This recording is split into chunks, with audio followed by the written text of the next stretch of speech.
There is objection. It's faster than usual. I call the honourable member Todd McLean. Mr Speaker, it gives me pleasure to rise and speak on this bill, and what I wanted to say was, had the last speaker have sought leave after I'd spoken, I probably would have said yes, but in this case I'm not able to. Now, the non-bank deposit takers bill, and Mr Parker is correct that it's not often that the national government wants to seek additional regulation. Indeed, we're firmly focused on lifting economic performance, and in many areas of the economy that's moving away from getting rid of unnecessary compliance and red tape that binds business, that takes up their time, that stops them getting on and doing the things we want them to do, which is to work hard, to employ others, and often is meaningless. But in this case, Mr Speaker, I do believe it's important that in looking at economic performance, we make sure those who are acting, taking finances on behalf of others, are doing so appropriately, and that there are appropriate and correct rules and regulations around this to offer the investor protection, but to hold to account those that we've seen through our newspapers over some very long periods of time, and different governments have not been held to account to the degree they need to, and of course I'm speaking of finance companies here. So the non-bank deposit takers bill completes several years of work to tighten up regulation of the sector.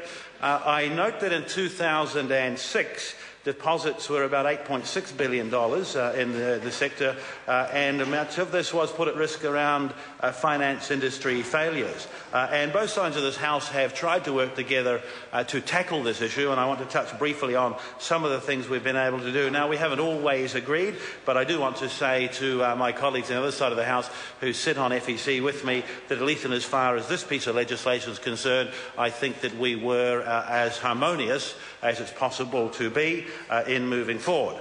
Now, I wanted to say that, Mr Speaker, the government over the past 3 years has been supporting measures to ensure the right protections are in place to maintain and build investor confidence. And hasn't that been important as the world, as New Zealand has struggled with a global financial crisis and great difficulty in investor markets? We've established a one-stop shop, the Financial Markets Authority, a sharper focusing of the law and enforcement of the law, and already they are unbelievably active and acting on behalf of New Zealanders. We're seeing people brought to account, being prosecuted, but more importantly than that, the rules that have been put in place we see are having good effect when it comes to New Zealanders being able to rely upon the statements that are made by some of these other groups and institutions.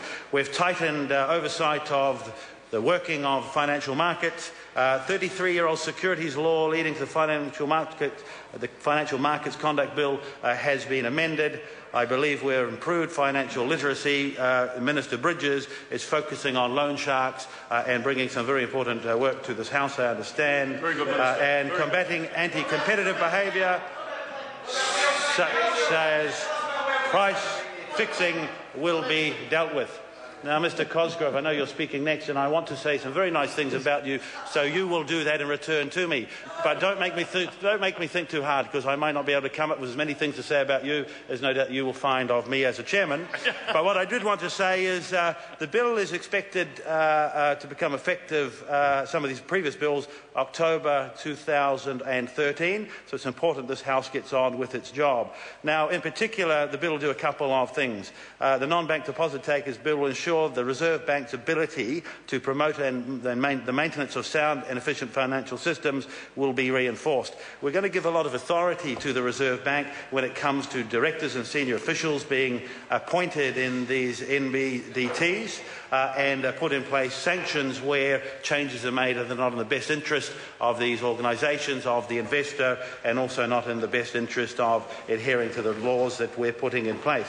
Mr Speaker, when we come to the committee stage, I want to delve into this important piece of legislation in much greater detail. But indeed, I do want to say, before we go on to my colleagues on the Finance and Expenditure Select Committee, this was an area where we were able to work closely together. Whilst we didn't agree on every issue, we were able to debate it widely. I do note that we brought it back to the House quite quickly, actually. We decided we didn't need to take a lot more time because we had done quite a bit of work here together, and I just want to commend Mr Cosgrove particularly for the way he's cooperating with the government in the committee. I don't want to ruin his career, but we've been able to move some things back to this committee much faster than I thought we would have been able to otherwise without his sterling cooperation, and I thank him for that. I call the Honourable